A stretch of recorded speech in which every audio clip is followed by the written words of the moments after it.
So I think it's very likely that maybe 50 years from now, we would have materials which have absolutely no resemblance to the type of materials we use today.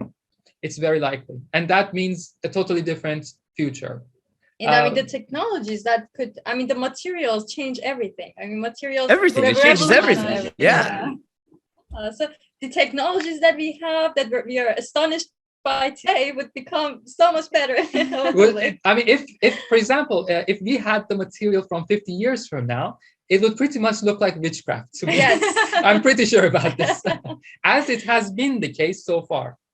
I mean, the materials which we use today would be somewhat of a witchcraft to those who lived 50 years in the past.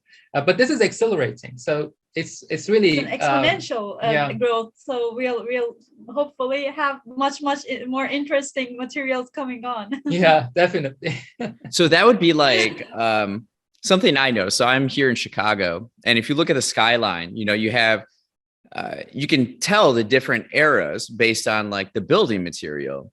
And then all of a sudden you see kind of in the millennium, these glass buildings. And it's like, well, how do they make that? How do they keep heat in and what, like all this stuff? Now you're saying another 50 years from now, there could be other materials and the skyline looks completely different than what it looks like right now. Right? Absolutely. Definitely. Absolutely. For example,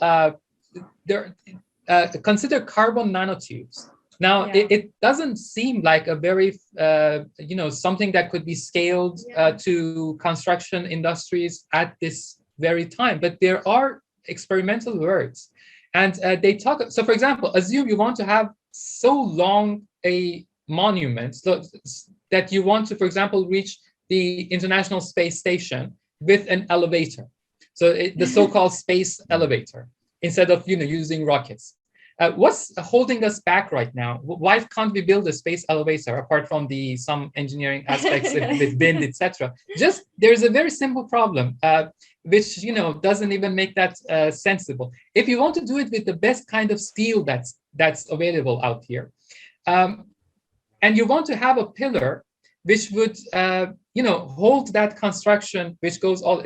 That would be so heavy they would just deform that kind of a pillar, and it can't hold itself. Yeah. So again, the problem is in material science. Exactly. So now imagine this: if you were to build a space elevator with carbon nanotubes, at least in theory, it makes sense. It's possible.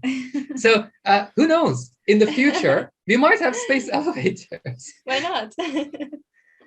There's just so much potential. Yeah. I mean, materials engineers will change the world. I think the limit is only a person's creativity, and it can go anywhere. The potentials are immense. Exactly.